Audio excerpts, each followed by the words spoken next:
Okay, so hi guys, this video is going to be looking at apostrophes today, but this video is going to be looking at possession. So if you want to know more about contraction, you will find that on my page, but this video will only be talking about possession today.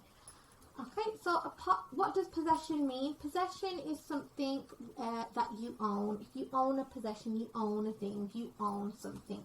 So if someone or something or an object owns something else, okay, they deserve an apostrophe, or it deserves an apostrophe.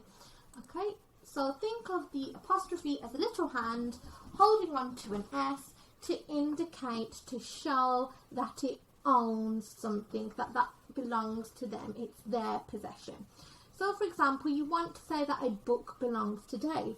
To shorten it down and to show the reader, the audience, that Dave owns this book, you would give Dave the apostrophe and the S. So you would write Dave's book, okay? Because the book belongs to Dave.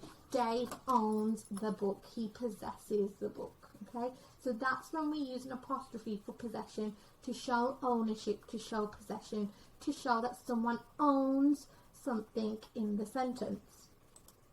Okay.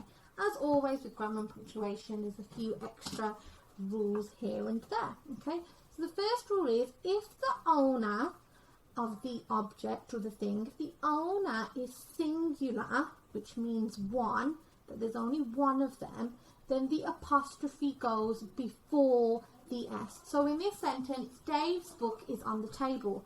Dave deserves the apostrophe because he owns the book. That's his possession.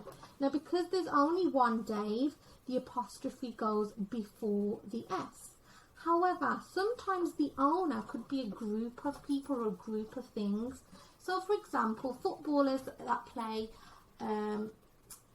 the game football, okay?